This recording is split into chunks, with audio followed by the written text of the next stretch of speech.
എല്ലാ കാര്യങ്ങളും തുറന്നു പറയാനായിട്ട് നമ്മുടെ അനാമിക അനന്തപുരിയിലേക്ക് എത്തിയിരിക്കുകയാണ്. എല്ലാ കാര്യങ്ങളും മുത്തശ്ശനെ അറിയിച്ചിട്ട്, അതായത് നമ്മുടെ അനാമിക കാണുകയാണല്ലോ നമ്മുടെ നന്ദുവും അതുപോലെ നമ്മുടെ അനിയും തമ്മിൽ സംസാരിക്കുന്ന കാര്യം, അതേക്കുറിച്ചൊക്കെ പറഞ്ഞ് എല്ലാത്തിനും ഒരു തീർപ്പുണ്ടാക്കാനായിട്ട് നമ്മുടെ അനാമിക അനന്തപുരിയിലേക്ക് എത്തിയിരിക്കുകയാണ്. അനന്തപുരിയിൽ ചെന്നതിന് ശേഷം എന്തൊക്കെ കാര്യങ്ങളായിരിക്കും അവിടെ ഉണ്ടായിരിക്കുക എന്നൊക്കെ അറിയണ്ടേ? അപ്പോൾ നമുക്ക് അതിലേക്കൊക്കെ പോവാം. അതിന് മുമ്പായിട്ട് ആരെങ്കിലും നമ്മുടെ ചാനൽ സബ്സ്ക്രൈബ് ചെയ്യാതെ ഉണ്ടെങ്കിൽ എത്രയും പെട്ടെന്നൊന്ന് സബ്സ്ക്രൈബ് ചെയ്തേക്കുക. അത് മാത്രമല്ല ബെല്ലൈക്കൺ കൂടി പ്രസ് ചെയ്യാൻ മറക്കരുത്. പിന്നെ ലൈക്ക് തരുന്ന കാര്യത്തിൽ അത് നിങ്ങൾ അവസാനം തരാമെന്ന് പറഞ്ഞിരിക്കുമ്പോഴത്തേക്കും നിങ്ങൾ മറന്നു പോകും. ഞാനും പറയാനായിട്ടൊക്കെ ചിലപ്പോൾ മറന്നു പോയിന്നിരിക്കും. അതുകൊണ്ട് ഇപ്പോൾ തന്നെ ലൈക്ക് തന്നേക്കുക.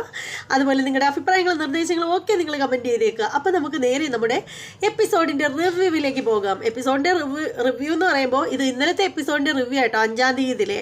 ഇന്നലെ എനിക്ക് ശരിക്കും പറയുകയാണെങ്കിൽ മൗനരാഗത്തിൻ്റെയും അതുപോലെ തന്നെ പത്തരമാറ്റിൻ്റെയും റിവ്യൂ ചെയ്യാൻ പറ്റിയിരുന്നില്ല. കാരണം എനിക്ക് നല്ല പനിയായിരുന്നു. ഇപ്പോൾ പനി ഓക്കെ ആയി എന്ന് പറയാൻ പറ്റില്ല, എന്നാലും ഒരുവിധം ആയിട്ടുണ്ട്. അതുകൊണ്ട് നമുക്ക് എന്തായാലും റിവ്യൂവിലേക്ക് പോകാം, ഇനി വലിച്ചു നീട്ടണ്ട. അങ്ങനെ നമ്മുടെ നന്ദു അനിയും കൂടി തമ്മിലിങ്ങനെ സംസാരിക്കുകയാണ്, മാറി നിന്ന് സംസാരിക്കുകയാണ്. നമ്മുടെ ബീച്ചിൻ്റെ അടുത്തുള്ള ആ ഒരു മണ്ഡപത്തിൽ നിന്നിട്ട് രണ്ടാളും സംസാരിക്കുകയാണ്. അപ്പോൾ നമ്മുടെ അനിയോട് നന്ദു പറയാണ്, എന്തിനാ അനിയുടെ വിവാഹമൊക്കെ ഉറപ്പിച്ചതല്ലേ, ഇനി എന്നെ കണ്ടിങ്ങനെ സംസാരിക്കുന്നതൊന്നും ഒട്ടും ശരിയല്ല. അനാമികയ്ക്കാണെങ്കിൽ ഇപ്പോൾ തന്നെ നമ്മളെ സംശയമാണ്. അപ്പോൾ ഇനി ഈ ഒരു സംശയം അങ്ങനെ മുന്നോട്ട് പോവുകയാണെങ്കിൽ അത് അനിയുടെ ജീവിതത്തിൽ നന്നായിട്ട് ബാധിക്കും. അതുകൊണ്ട് ഇനി എന്നെ വിളിക്കുകയോ എന്നെ കാണാൻ വരികയോ ഒന്നും ചെയ്യരുത് എന്നിങ്ങനെ പറയുകയാണ്. അപ്പോൾ അനി ചോദിക്കുകയാണ്, അല്ല നന്ദു, നിനക്ക് സത്യം പറഞ്ഞാൽ എന്നോട് ഇഷ്ടമല്ലേ, നീ അതൊന്ന് തുറന്ന് പറയ്. അപ്പോൾ നന്ദു പറയാണ്, അതിന് പറഞ്ഞിട്ട് എന്താ കാര്യം, അതിനി ഒരു പ്രസക്തി ഇല്ലല്ലോ എന്നിങ്ങനെ പറയുകയാണ്. അപ്പോൾ അനി പറയാണ്, പ്രസക്തി ഇല്ലെന്നൊക്കെ ആരാ പറഞ്ഞത്? നിന്റെ ഒരു വാക്ക് മതി എനിക്ക്. ഞാൻ ഈ വിവാഹമൊന്നും എനിക്കൊരു പ്രശ്നമല്ല. പിന്നീട് മുന്നിൽ വരുന്ന കാര്യങ്ങളൊക്കെ എന്ത് സംഭവിച്ചാലും എനിക്കൊരു പ്രശ്നവുമില്ല. പക്ഷെ നന്ദു എനിക്കൊപ്പം ഇറങ്ങി വരാൻ തയ്യാറാണെന്ന് ഒരു വാക്ക് എനിക്ക് കിട്ടണം എന്നിങ്ങനെ പറയുകയാണ്. അത് കേൾക്കുമ്പോഴത്തേക്ക് നമ്മുടെ നന്ദു പറയണേ, വേണ്ട ഇനി നമ്മൾ തമ്മിൽ സംസാരിക്കേണ്ട, ഈ സംസാരം എങ്ങും എത്തില്ല, ഞാൻ പോകുന്നു എന്നിങ്ങനെ പറയുകയാണ്. അപ്പോൾ അനി പറയാണ്, നന്ദു പോവരുത്, എനിക്ക് പറയാനുള്ള മറുപടി തന്നിട്ട് പോയാൽ മതി, എനിക്ക് കേൾക്കാനുള്ള മറുപടി എനിക്ക് കേൾക്കണം എന്നിങ്ങനെ പറയുകയാണ്. അപ്പോൾ നന്ദു പറയുകയാണ്, പറ്റില്ല ഇനി ഞാൻ ഈ വിഷയം സംസാരിക്കാൻ ഇഷ്ടപ്പെടുന്നില്ല, ഞാൻ പോവുകയാണ് എന്നിങ്ങനെ പറയുകയാണ്. അപ്പോൾ അനി പറയാണ്, പറ്റില്ല നന്ദു, നീ എന്നോട് എന്തെങ്കിലും പറഞ്ഞിട്ട് പോ. അപ്പോൾ നന്ദു പറയാണ്, ഞാൻ വീട്ടിൽ ചെന്നതിന് ശേഷം നിന്നെ ഫോൺ വിളിച്ച് പറയാം എന്നിങ്ങനെ പറയുകയാണ്. വെറുതെ ഒഴിഞ്ഞു മാറുകയാണ് പുള്ളിക്കാരത്തി. അപ്പോൾ ഉണ്ടല്ലോ നമ്മുടെ അനാമിക അതേ സമയത്ത് നമ്മുടെ അനിയെ ഫോളോ ചെയ്ത് വരികയാണ്. കാരണം അവർ രണ്ടുപേരും കൂടെ ജ്യൂസ് ബാറിൽ ഇരിക്കുമ്പോഴത്തേക്ക് നൈസിന് മുങ്ങിയതാണല്ലോ നമ്മുടെ അനി. അപ്പോൾ നമ്മുടെ അനാമിക കാണുകയാണ്, മാറി നിന്നിട്ട് കാണുകയാണ് നമ്മുടെ നന്ദുവും നമ്മുടെ അനിയും കൂടി തമ്മിലുള്ള സംസാരം.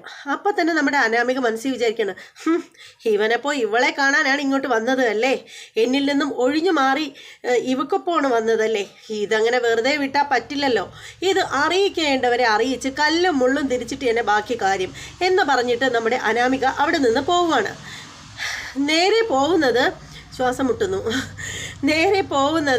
നമ്മുടെ അനന്തപുരിയിലേക്കാണ്. അനന്തപുരിയിലാണെങ്കിൽ അതേ സമയത്ത് നമ്മുടെ കനക ഉണ്ടല്ലോ അവിടെ മുറ്റമടിച്ചുകൊണ്ടിരിക്കുകയാണ്. അപ്പോൾ ആ സമയത്താണ് നമ്മുടെ അനാമിക അങ്ങോട്ടേക്ക് കയറി വരുന്നത്. അനാമികയെ കാണുമ്പോൾ തന്നെ നമ്മുടെ കനകയുടെ ഹൃദയം പടപടാ ഇടിക്കുകയാണ്. അങ്ങനെ നമ്മുടെ അനാമിക ചൂലൊക്കെ ഇട്ടിട്ട് പെട്ടെന്ന് വെപ്രാളം പിടിച്ച് കനക നമ്മുടെ അനാമികയുടെ അടുത്തേക്ക് പാഞ്ഞു ചെല്ലുകയാണ്. അപ്പോഴത്തേക്ക് ചോദിക്കണേ, എന്താ മോളെന്താ ഒരു മുന്നറിയിപ്പും ഇല്ലാതെ ഇങ്ങോട്ട് വന്നത്? എന്താ എനിക്കിവിടെ വരണമെങ്കിൽ മുന്നറിയിപ്പിൻ്റെ ആവശ്യമുണ്ടോ? ഇവിടെ എല്ലാവരും ഉണ്ടല്ലോ, അനീരെ മുത്തച്ഛനൊക്കെ ഉണ്ടല്ലോ, എനിക്ക് അദ്ദേഹത്തെ ഒന്ന് കാണണം, അതിനു വേണ്ടി തന്നെയാണ് ഞാൻ ഇങ്ങോട്ട് വന്നത്. എന്താ എന്തിനാ മോളിപ്പം മൂർത്തിസ്വാമിയെ കാണുന്നത്? എനിക്ക് അദ്ദേഹത്തിനോട് പറയാനുള്ള കാര്യം ഞാൻ അദ്ദേഹത്തിനോട് തന്നെ പറയാം. എൻ്റെ ഞാനും അനിയും തമ്മിലുള്ള വിവാഹത്തിന് അദ്ദേഹമാണല്ലോ വാക്ക് തന്നത്. ഇനി ഞാൻ അനിയുടെ പെണ്ണാണെന്നുള്ള കാര്യത്തിന് അദ്ദേഹമാണല്ലോ ഒരു വ്യവസ്ഥ ഉണ്ടാക്കിയത്. അപ്പോൾ അതിലെന്തെങ്കിലും മാറ്റം സംഭവിക്കുമ്പോൾ അദ്ദേഹത്തിനെ അത് അറിയിക്കണമല്ലോ. അപ്പോൾ കനക പറയാണ്, എന്താ അനാമിക എന്താ ഇങ്ങനെയൊക്കെ പറയുന്നത്? ഞാനും അനിയും തമ്മിലുള്ള വിവാഹം അടുത്തു, ഈ ഒരു സമയത്തും അവൻ എന്നോട് മിണ്ടുന്നതിനോ എനിക്കൊപ്പം ഒത്തിരി സമയം ചെലവഴിക്കുന്നതിനോ ഒട്ടും താല്പര്യമില്ല. പക്ഷേ അവൻ ഏത് നേരം നോക്കിയാലും നന്ദുവിൻ്റെ പിന്നാലെയാണ്. അതിനൊരു പരിഹാരം ഉണ്ടാക്കിയല്ലേ പറ്റുള്ളൂ. ഞാനാണോ നന്ദു ആണോ അനിയുടെ ഭാര്യ ആവാൻ പോകുന്നതെന്ന് ഞാൻ മുത്തശ്ശനോട് ഒന്ന് ചോദിക്കട്ടെ എന്നിങ്ങനെ പറയുകയാണ്. അപ്പോൾ നമ്മുടെ നമ്മുടെ കനക പറയണം, മോളെ അതൊക്കെ മോളുടെ വെറും തെറ്റിദ്ധാരണയാണ്. ഇപ്പം നന്ദുകുട്ടൻ അനിയെ വിളിക്കത്തുകൂടിയില്ല, അനിയുടെ കോള് എടുക്കത്തുകൂടിയില്ല, ഒക്കെ ഞാൻ പറഞ്ഞ് ശരിയാക്കി വെച്ചിട്ടുണ്ട്. മോൾ ഇനി വിഷമിക്കേണ്ട കാര്യമൊന്നുമില്ല. മോളുടെ ജീവിതത്തിലെ ഒരു കല്ലുകടിയായിട്ട് ഒരിക്കലും നന്ദു വരില്ല എന്നിങ്ങനെ പറയുകയാണ്. അപ്പോൾ അനാമിക ചോദിക്കുകയാണ്, ഓ നിങ്ങൾ എന്നോട് ഇങ്ങനെയൊക്കെ പറയും, നിങ്ങളുടെ മനസ്സിലെ വേറെയാണ്. നിങ്ങളുടെ 2 പെൺമക്കളും ഈ വീട്ടിലെ 2 മരുമക്കളാണല്ലോ. അപ്പോൾ ഇനിയുള്ള ഒരുത്തിയെ കൂടെ ഇങ്ങോട്ട് കെട്ടിയെടുക്കണമെന്നല്ലേ നിങ്ങൾ ആഗ്രഹിക്കുള്ളൂ. അപ്പോൾ ഉടനെ കനക പറയണം, എൻ്റെ മോളെ ഇങ്ങനെയൊന്നും നീ പറയരുതേ. ഈ 2 പെൺമക്കളെ ഇങ്ങോട്ട് അയച്ച പാടി തന്നെ എനിക്ക് ഇപ്പോഴും തീർന്നിട്ടില്ല. ആ ബുദ്ധിമുട്ടും ആ ഒരു സങ്കടവും ഇപ്പോഴും എൻ്റെ നെഞ്ചിൽ കിടന്ന് ഇങ്ങനെ കല്ലിക്കുകയാണ്. അതിൻ്റെ ഇടയിലാണോ ഇനി എൻ്റെ ഒരു മോളെയും കൂടി ഇങ്ങോട്ട് പറഞ്ഞു വിടുന്നത്? എൻ്റെ മക്കളെ 2 പെൺമക്കളെ ഈ കുടുംബത്തിലുള്ള 2 ആൺകുട്ടികൾ കല്യാണം കഴിച്ചു എന്നുള്ളത് ശരിയാണ്, പക്ഷെ അവരുടെ ജീവിതത്തിൽ ഇപ്പോഴും ഒരു സന്തോഷമില്ല എന്നിങ്ങനെ പറയുകയാണ്. അപ്പോൾ അനാമിക ചോദിക്കുകയാണ്, നിങ്ങൾ ഇങ്ങനെയൊക്കെ പറയുന്നത് എനിക്കെങ്ങനെ വിശ്വസിക്കാൻ പറ്റും? ഇന്ന് നടന്ന കാര്യം വല്ലതും നിങ്ങൾക്കറിയാമോ? ഞാൻ ബീച്ചിൽ വെച്ച് അനിയെ കണ്ടപ്പോൾ എനിക്കൊപ്പം ഞാൻ അവനെ കുറച്ച് സമയം ചിലവഴിക്കാൻ വിളിച്ചപ്പോൾ അതിനൊന്നും അവന് ഒരു താല്പര്യവുമില്ല. പിന്നീട് എൻ്റെ നിർബന്ധത്തിന് വഴങ്ങി അവൻ ജ്യൂസ് ബാറിൽ വന്നു. ഒരിത്തിരി നേരം ജ്യൂസ് കുടിക്കാനുള്ള സമയം പോലും അവൻ എനിക്കൊപ്പം ചിലവഴിക്കാനില്ല. അവൻ അവിടെ നിന്ന് മുങ്ങിയത് എവിടേക്കാണെന്ന് അറിയാമോ? നന്ദുവിനൊപ്പം ബീച്ചിൽ നിന്ന് സല്ലപിക്കാൻ എന്നിങ്ങനെ പറഞ്ഞു. ഇത് കേൾക്കുമ്പോൾ ഉടനെ കനക ഇങ്ങനെ ആയിപ്പോയി, എൻ്റെ പൊന്നുമോളെ ഇതൊന്നും നീ അകത്ത് ചെന്ന് പറയല്ലേ. ഇനി ഒരിക്കലും നന്ദൂട്ടനെ കൊണ്ട് മോക്ക് ഒരു പ്രശ്നം ഉണ്ടാവില്ല, അത് അമ്മ നിനക്ക് ഉറപ്പ് തരുന്നതാ എന്നിങ്ങനെ പറയാണ്. അപ്പോൾ അനാമിക പറയാണ്, നിങ്ങളിങ്ങനെ പല ഉറപ്പുകളും എനിക്ക് തന്നിട്ടുണ്ട്, എനിക്കിപ്പം മുത്തച്ഛനെ കണ്ടിട്ട് സംസാരിക്കണം. ഉടനെ നമ്മുടെ കനക 2 കൈയും ഇങ്ങനെ കൂപ്പിക്കൊണ്ടുവരണേ, എൻ്റെ മോളെ നന്ദൂട്ടനല്ല അനാമികെ, മോളിപ്പോൾ മൂർത്തി സാറിനെ കാണരുത്, ഈ കാര്യങ്ങളൊന്നും ആരോടും പറയരുത്. ഞാൻ എൻ്റെ നയനമോളോട് പോലും ഇതൊന്നും പറഞ്ഞിട്ടില്ല. അതുകൊണ്ട് എൻ്റെ പൊന്നു മോളെ ഒന്നിനും ഇങ്ങനെയുള്ള ഒരു തെറ്റും ചെയ്യില്ല എന്നിങ്ങനെ പറയാണ്. ഇങ്ങനെയുള്ള ഒരു സാഹസം ചെയ്യരുതെന്നാണ്, തെറ്റ് ചെയ്യരുതെന്നല്ല, ഇങ്ങനെ ഒരു സാഹസം ചെയ്യരുത് അങ്ങനെയാണ് പറയുന്നത്.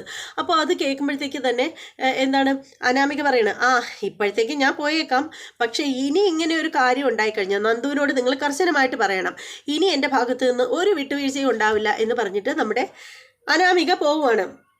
പിന്നീടെന്ന് പറഞ്ഞാൽ നമ്മുടെ കനക ആകെ ടെൻഷനിലാവാണ്. കനക ഇങ്ങനെ മേശപ്പുറത്തെ മുഖം അമർത്തിപ്പിടിച്ച് ഇങ്ങനെ കമഴ്ന്ന് ഇങ്ങനെ കിടക്കുകയാണ്. അപ്പോൾ ആ സമയത്ത് നയന വരികയാണ്. നയന നമ്മുടെ അതിൻ്റെ ഇടയ്ക്ക് പറയാൻ വിട്ടൊരു സംഭവം എന്ന് വെച്ചാൽ നമ്മുടെ അനാമികയും കനകയും തമ്മിലുള്ള സംസാരങ്ങൾ നമ്മുടെ നയന മുകളിൽ നിന്ന് കാണുകയാണ്. പക്ഷേ എന്താണ് പറഞ്ഞതെന്ന് മാത്രം പുള്ളിക്കാരത്തേക്ക് വ്യക്തമായിട്ടില്ല. അപ്പോൾ നമ്മുടെ കനക ഇങ്ങനെ കിടക്കുമ്പോഴത്തേക്ക് നമ്മുടെ നയന അങ്ങോട്ടേക്ക് ചെല്ലുകയാണ്. ചെന്നിട്ട് പറയുകയാണ്, പിന്നെ അമ്മേ എന്താ അമ്മേ, എന്തിനാ അനാമിക ഇവിടെ വന്നത്? അനാമികേ? അതെ, അനാമിക വന്നു. ഞാൻ കണ്ടല്ലോ അമ്മയും അനാമികയും തമ്മിൽ സംസാരിക്കുന്നത്. എന്നിട്ട് അവൾ അകത്ത് കയറാതെ പോവുകയും ചെയ്തല്ലോ, എന്താ കാര്യം എന്നിങ്ങനെ ചോദിക്കുകയാണ്. അപ്പോൾ ഉടനെ കനക പറയണം, അത് മോളെ അവള് വെറുതെ വന്നതാ. ഞാൻ പിന്നെ എന്നൊക്കെ പറഞ്ഞിട്ട് ഇങ്ങനെ ഒഴിഞ്ഞു മാറാൻ നോക്കുകയാണ്. അപ്പോൾ കനകയോട് നയന വെക്കണം, എന്താ അമ്മ എന്താ ഒഴിഞ്ഞു മാറാനൊക്കെ നോക്കുന്നത്? എന്താ അമ്മ പാതി വെച്ചിട്ട് നിർത്തിക്കളയുന്നത്? സംസാരം അമ്മ മുറിച്ച് കളയുന്നതിൻ്റെ കാര്യം എന്താ അമ്മയ്ക്ക് പറയാനുള്ളത്? അത് മോളെ, അത് അനിയെ കാണാത്തത് കൊണ്ട് അനിയെ തിരക്കി വന്നതാണ്. അപ്പോൾ പിന്നെ ഞാൻ പറഞ്ഞു കല്യാണം പറയാനൊക്കെ ആയിട്ട് അനി തിരക്കിട്ട് പോയിരിക്കുകയാണെന്ന് പറഞ്ഞതുകൊണ്ട് ആ കുട്ടി അങ്ങ് പോയതാണ് എന്നിങ്ങനെ പറയാണ്. അത് തന്നെയാണോ അമ്മയെ സംസാരിച്ചത്? എനിക്ക് ആ കാര്യത്തിൽ സംശയമുണ്ട്. വേറെന്തോ ആണ് അമ്മയും അനാമികയും തമ്മിൽ സംസാരിച്ചതെന്നാണ് എനിക്ക് തോന്നിയത്. അല്ല മോളെ, ഇത് തന്നെയാ അമ്മ എന്തിനാ മോളോട് കള്ളം പറയുന്നത് എന്നൊക്കെ പറഞ്ഞ് ഒരു വിധം പിടിച്ച് നിൽക്കുകയാണ് നമ്മുടെ പിന്നെ കനക. അങ്ങനെ നമ്മുടെ നയനയ്ക്ക് ഒട്ടും വിശ്വാസമായിട്ടില്ല. എന്നാലും നമ്മുടെ നയന അവിടെ നിന്ന് പോവുകയാണ്. അപ്പോഴത്തേക്കും നമ്മുടെ ഗോവിന്ദനാണെങ്കിൽ ഇങ്ങനെ ഇരുന്ന് പെയിൻ്റൊക്കെ ചെയ്തുകൊണ്ടിരിക്കുകയാണ് പുള്ളിക്കാരൻ വിഗ്രഹങ്ങളിൽ. അപ്പോഴേക്കാണ് നമ്മുടെ കനക വിളിക്കുകയാണ് ഗോവിന്ദനെ. അപ്പോൾ ഗോവിന്ദൻ ചോദിക്കണം, എന്താ കനകേ, എന്താ ഈ നേരത്തെ വിളിച്ചത്? ഗോവിന്ദേട്ടാ, നന്ദൂട്ടൻ അങ്ങോട്ട് വന്നോ? നന്ദു, എന്താ കാര്യം? ഇന്ന് എൻ്റെ മോള് വീട്ടിനകത്ത് അടച്ചുപൂട്ടിയുള്ള ആ ഇരിപ്പൊക്കെ വിട്ടിട്ട് പുറത്തേക്കൊക്കെ ഇറങ്ങി. ആ ഒരു സന്തോഷത്തിലാകാനൊക്കെ ഞാൻ. അങ്ങനെയാണെങ്കിൽ ഇനി അവളെ പുറത്തോട്ടൊന്നും അയക്കണ്ട, അതിലേ നമുക്ക് സന്തോഷം കിട്ടും. എന്താ കനകെ നീ ഇപ്പം ഇങ്ങനെയൊക്കെ പറയുന്നത്? ഇത്രയും നാൾ നീ തന്നെ ആയിരുന്നല്ലോ നന്ദൂട്ടനെ ഒന്ന് പുറത്തേക്ക് ഇറങ്ങിയെങ്കിലെന്ന് പറഞ്ഞുകൊണ്ട് നടന്നത്. എന്നിട്ടിപ്പോൾ എന്താ? അപ്പോൾ ഉടനെ കനക പറയണ്, എൻ്റെ ഗോവിന്ദേട്ടാ, അവള് വീട്ടിൽ നിന്ന് പോയത് ആരെ കാണാനാണെന്ന് നിങ്ങൾക്കറിയാമോ? എന്താ കനകെ? അവളെ അനിയെ കാണാനാ പോയത്. ഇന്നേ അനാമിക ഇങ്ങോട്ട് വന്നിരുന്നു എന്നിങ്ങനെ പറയണം. അപ്പോൾ ഗോവിന്ദൻ പറയണം, അനിയെ കാണാനോ? അവൾ അങ്ങനെ അല്ലല്ലോ ഇവിടുന്ന് പറഞ്ഞിട്ട് പോയേ. അവളുടെ 2-3 ഫ്രണ്ടിനെ കാണണമെന്ന് പറഞ്ഞല്ലേ പോയത്. എന്നാലേ ആ ഫ്രണ്ട് വേറെ ആരുമല്ല, അനിയാണ്. അതിൻ്റെ പേരിലേ അനാമിക ഇവിടെ വന്നു. എൻ്റെ പൊന്നേ, അനാമികയ്ക്ക് ആകെ കലി കയറിയാ വന്നത്. ഞാൻ ഒരുവിധം കാലും കൈയും പിടിച്ച് മൂർത്തി സാറിൻ്റെ ചെവിയിൽ കൊടുക്കാതെ ആ കുട്ടി അങ്ങ് പറഞ്ഞു വിടുക ചെയ്തത്. അതുകൊണ്ട് നന്ദൂട്ടനെ ഇനി ഒരു കാരണവശാലും പുറത്തേക്ക് വിടണ്ട എന്നിങ്ങനെ പറയാണ്. അപ്പോൾ ഗോവിന്ദൻ പറയാണ്, നീ വെച്ചോ കനകെ, ഇത് ഞാൻ വേണ്ടുന്ന രീതിയിൽ കൈകാര്യം ചെയ്തോളാം എന്നിങ്ങനെ പറയാണ്. അങ്ങനെ നമ്മുടെ കനക ഫോൺ കട്ട് ചെയ്യാണ്. അപ്പോഴത്തേക്ക് നമ്മുടെ ഗോവിന്ദൻ ആകെ ടെൻഷൻ ആവുകയാണ്, ദേഷ്യം വരികയാണ്. അങ്ങനെ നിൽക്കുമ്പോഴത്തേക്ക് നോക്കുമ്പോൾ നമ്മുടെ നന്ദു കയറി വരികയാണ്. നന്ദു വരുമ്പോൾ തന്നെ നമ്മുടെ ഗോവിന്ദൻ അടുത്തേക്ക് ചെല്ലുകയാണ്. എന്നിട്ട് ചോദിക്കുകയാണ്, നന്ദു നീ എവിടെ പോയിരുന്നതാ എന്നിങ്ങനെ ചോദിക്കുകയാണ്. അപ്പോൾ നന്ദു പറയാണ്, അത് ഞാൻ രാവിലെ അച്ഛനോട് പറഞ്ഞിട്ടാണല്ലോ പോയത്. എന്നാലും പറ, നീ ആരെ കാണാനാ പോയത്? അത് പിന്നെ അത് അച്ഛൻ, ഞാൻ വിവേകിനെ കാണാനാ പോയത്. വിവേകിനെയോ? വിവേകിനിപ്പോൾ അനിയെന്നും കൂടി പേരുണ്ടോ എന്നിങ്ങനെ ചോദിക്കുമ്പോൾ നന്ദു ഉടനെ ഇങ്ങനെ ഞെട്ടിപ്പോവുകയാണ്. അപ്പോൾ ഉടനെ ഗോവിന്ദൻ പറയണ, എന്താടി ഞാനൊന്നും അറിയില്ലെന്നാണോ നീ വിചാരിച്ചത്? നീ എന്ത് വിചാരിച്ചാ ഇങ്ങനെ ഇറങ്ങി തിരിച്ചിരിക്കുന്നത്? അനിയുടെ വിവാഹം ഉറപ്പിച്ചു വെച്ചത് നിനക്കറിയില്ലേ? അനാമികയും അനിയുമായിട്ടുള്ള വിവാഹം നടക്കാൻ ഇനി ദിവസങ്ങൾ മാത്രമേ ഉള്ളൂ. എന്നിട്ടിപ്പോൾ നീ അനിക്കൊപ്പം കറങ്ങി നടക്കുന്നോ? ആ കുട്ടി തന്നെ എന്ത് വിചാരിക്കും എന്നൊക്കെ പറഞ്ഞ് ദേഷ്യപ്പെടുകയാണ് നമ്മുടെ നന്ദുവിൻ്റെ അടുത്ത് നമ്മുടെ ഗോവിന്ദൻ. അതിനുശേഷം നന്ദുവിൻ്റെ കയ്യിൽ ഇങ്ങനെ ബലമായിട്ട് വലിച്ചു പിടിച്ച് മുറിയിലേക്ക് കൊണ്ടുപോയിട്ട് പുള്ളിക്കാരൻ കട്ടിലേക്ക് ഇങ്ങനെ പിടിച്ചങ്ങെറിയാണ് നമ്മുടെ നന്ദുവിനെ. നന്ദു ഇങ്ങനെ വന്നങ്ങ് വീഴുകയാണ്. അപ്പോൾ ആ സമയത്ത് ഗോവിന്ദൻ പറയണേ, ഇവിടെ കിടക്ക്. നിന്റെ അമ്മ പലപ്പോഴും നിന്നെ നിയന്ത്രിച്ചിട്ടുണ്ടെങ്കിലും ഞാൻ പക്ഷേ അങ്ങനെ നിന്നോട് ദേഷ്യപ്പെട്ട് സംസാരിച്ചിട്ടേ ഇല്ല. നിന്നോട് മാത്രമല്ല, എൻ്റെ പെമ്മക്കളോട് ആരെടുത്തും ഞാൻ ദേഷ്യപ്പെട്ട് സംസാരിച്ചിട്ടില്ല. പക്ഷേ ഇനി നിന്നെ പഴയത് കണക്ക് ഞാൻ തുറന്നു വിടാൻ ഉദ്ദേശിച്ചിട്ടില്ല. ഇവിടെ തന്നെ കിടക്ക്. അനിയുടെ വിവാഹത്തിൻ്റെ അന്നല്ലാതെ നീ ഈ വീട്ടിൽ നിന്ന് പുറത്തിറങ്ങാൻ പോണില്ല എന്ന് പറയുകയാണ് നമ്മുടെ ഗോവിന്ദൻ. അതിനുശേഷം നമ്മുടെ ഗോവിന്ദൻ ദേഷിച്ച് കതക് പിടിച്ച് പുറത്തുനിന്ന് പൂട്ടിയിട്ട് പുള്ളിക്കാരൻ ഇറങ്ങി അങ്ങ് പോവുകയാണ്. നന്ദു ആണെങ്കിൽ അവിടെ കിടന്ന് ഇങ്ങനെ കരയുകയാണ്. ഭയങ്കര സങ്കടമാവുകയാണ് നന്ദുവിന്. അങ്ങനെ നമ്മുടെ നന്ദു ഇങ്ങനെ കരയുകയാണ്. അതേസമയം നമ്മുടെ അനന്തപുരിയാണ് കാണിക്കുന്നത്. നമ്മുടെ അനി വന്നിട്ട് വെള്ളം കുടിക്കാനായിട്ട് ടേബിളിൽ പുറത്തിരുന്ന ഒരു ഗ്ലാസ്സൊക്കെ എടുത്തിട്ട് വെള്ളം ഒഴിക്കുകയാണ് ഗ്ലാസ്സിലേക്ക്. അപ്പോൾ കനക അങ്ങോട്ടേക്ക് വരികയാണ്. കനക ചോദിക്കുകയാണ്, അനി നീ ഇന്ന് എവിടെ ആയിരുന്നു എന്നിങ്ങനെ ചോദിക്കുകയാണ്. അപ്പോൾ അനി ഇങ്ങനെ നോക്കിയിട്ട്, എന്താ ആൻറ്റി എന്താ എന്നിങ്ങനെ ചോദിക്കുകയാണ്. അനാമിക ഇന്ന് നിന്നെ തിരക്കി ഇവിടെ വന്നിരുന്നു. അപ്പോൾ ഉടനെ അനി ചോദിക്കണേ, അവളെന്തിനാ ഇങ്ങോട്ട് വന്നത്? യഥാർത്ഥത്തിൽ നിന്നെ കാണാനല്ല വന്നത്, മൂർത്തി സാറിനെ കാണാനാ വന്നത്. മൂർത്തി സാറിനെ കാണാനാണ് വന്നതെന്ന് പറയുമ്പോൾ അനി ഇങ്ങനെ പരിഭ്രമിക്കുകയാണ്. അപ്പോൾ ഉടനെ കനക പറയുകയാണ്, എന്താ നീ ഞെട്ടുന്നത് എന്നിങ്ങനെ ചോദിക്കുകയാണ്. നീ ഇന്ന് നന്ദുവിൻ്റെ കൂടെ കറങ്ങി നടക്കുകയായിരുന്നില്ലേ? അത് മോളിവിടെ വന്ന് പറഞ്ഞിട്ടുണ്ടായിരുന്നു. അതേസമയം ഉണ്ടല്ലോ, ഞാൻ ആ കുട്ടിയുടെ കാലും കയ്യും ഒക്കെ പിടിച്ച് ഒരുവിധം ഞാൻ അതിനെ എങ്ങനെയെങ്കിലും പറഞ്ഞു വിട്ടു.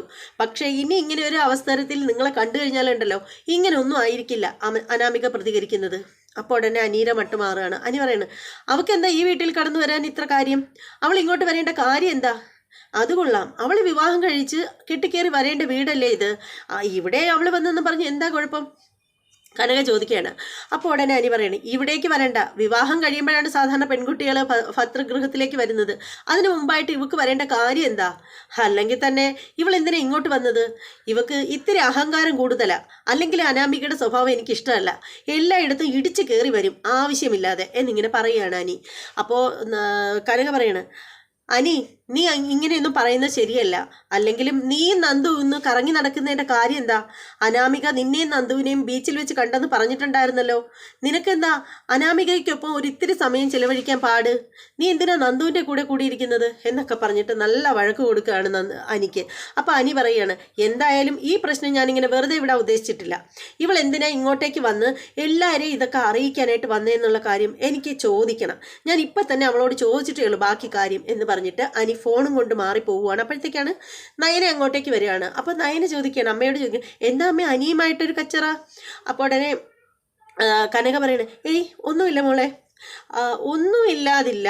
അമ്മയും അനിയായിട്ട് എന്തോ സംസാരിച്ചു. അമ്മ എന്താ അമ്മ എന്നിൽ നിന്ന് മറയ്ക്കുന്നത്? അമ്മയ്ക്ക് എന്തായാലും എന്നോട് തുറന്നു പറഞ്ഞൂടെ? അപ്പം പറയണേ, ഏയ് ഒന്നുമില്ല മോളെ, ഇന്ന് അനാമിക വന്നിട്ടുണ്ടായിരുന്നല്ലോ. അപ്പോൾ അനാമിക വന്നതിനെക്കുറിച്ച് പറഞ്ഞപ്പോൾ എനിക്കത് അത്ര ഇഷ്ടപ്പെട്ടില്ല. അതുകൊണ്ട് അനി എന്തൊക്കെയോ പറഞ്ഞതാണ്, അല്ലാതെ വേറൊന്നുമില്ല എന്നിങ്ങനെ പറയണേ. അല്ലമ്മേ, ഇവിടെ എന്തൊക്കെയോ കാര്യങ്ങൾ നടക്കുന്നുണ്ട്. അനിക്കാണെങ്കിൽ അനാമികയെ വിവാഹം കഴിക്കുന്നതിനോട് ഒരു താല്പര്യവും ഇല്ല. അനിയുടെ മനസ്സിൽ ഏതോ ഒരു പെൺകുട്ടി കടന്നു കൂടിയിട്ടുണ്ട്, ആ കാര്യത്തിൽ എനിക്ക് ഉറപ്പാണ്. എന്നാൽ അനി അതേക്കുറിച്ച് ചോദിച്ചാൽ ഒന്നും പറയുന്നുമില്ല അമ്മയ്ക്ക്. പക്ഷെ എനിക്കൊരു കാര്യത്തിൽ എനിക്ക് ഉറപ്പുണ്ട്, അമ്മയ്ക്കും അച്ഛനും എന്തൊക്കെയോ അറിയാം, നിങ്ങളൊന്നും പറയാത്തതാണ്. നന്ദുവിൻ്റെ ഈ മൗനവും ഇതൊക്കെ തമ്മിൽ എന്തെങ്കിലുമൊക്കെ ബന്ധമുണ്ടോ അമ്മേ? അമ്മയ്ക്ക് എന്തെങ്കിലും അറിയാമെങ്കിൽ എന്നോട് തുറന്ന് പറ എന്നും പറഞ്ഞിട്ടൊക്കെ നമ്മുടെ നയന ചോദിക്കുകയാണ്. നമ്മുടെ കനകയാണെങ്കിൽ അതിൽ നിന്നൊക്കെ നന്നായിട്ട് ഒഴിഞ്ഞു മാറി പോവുകയാണ്. അങ്ങനെ ഇത്രയും കാര്യങ്ങളാണ് ഇന്നത്തെ എപ്പിസോഡിൽ ഉണ്ടായിരുന്നത്. എന്തായാലും ഇന്നത്തെ എപ്പിസോഡ് എല്ലാവർക്കും ഇഷ്ടമായി എന്ന് വിശ്വസിക്കുകയാണ്. നല്ലൊരു അടിപൊളി എപ്പിസോഡായിരുന്നു. അതെന്തായാലും റിവ്യൂ കണ്ട എല്ലാവർക്കും മനസ്സിലായിട്ടുണ്ടല്ലോ. എന്തായാലും റിവ്യൂ ഇഷ്ടമായിട്ടുണ്ടെങ്കിൽ തീർച്ചയായും ലൈക്ക് ചെയ്യണം. നിങ്ങളുടെ അഭിപ്രായങ്ങളും നിർദ്ദേശങ്ങളും ഒക്കെ കമൻറ്റ് ചെയ്തേക്കണം. നമ്മുടെ ചാനൽ സബ്സ്ക്രൈബ് ചെയ്യാതെ ഉണ്ടെങ്കിൽ ഒന്ന് സബ്സ്ക്രൈബ് ചെയ്തോളൂ. നമ്മുടെ ഈ ചാനലിനെ പറ്റി നിങ്ങളുടെ സുഹൃത്തുക്കൾക്കൊക്കെ ഒന്ന് റെക്കമെൻഡ് ചെയ്ത് കൊടുത്തേക്കുക. ഒരുപാട് സംസാരിക്കാനൊന്നും പറ്റുന്നില്ല, നല്ല ബുദ്ധിമുട്ടുണ്ട്. പനിയുടെയൊക്കെ കോളിൻ്റെയൊക്കെ ഒരു നല്ല ബുദ്ധിമുട്ടുണ്ട്, ശ്വാസം മുട്ട് ചെറുതായിട്ടൊക്കെ പ്രശ്നങ്ങളൊക്കെ ഉണ്ട്. അപ്പോൾ എന്തായാലും മറ്റൊരു എപ്പിസോഡിൻ്റെ റിവ്യൂമായിട്ടും പ്രൊമോ വീഡിയോയുമായിട്ടൊക്കെ വരുന്നതായിരിക്കും. അതുവരെ എല്ലാവർക്കും ബായ്.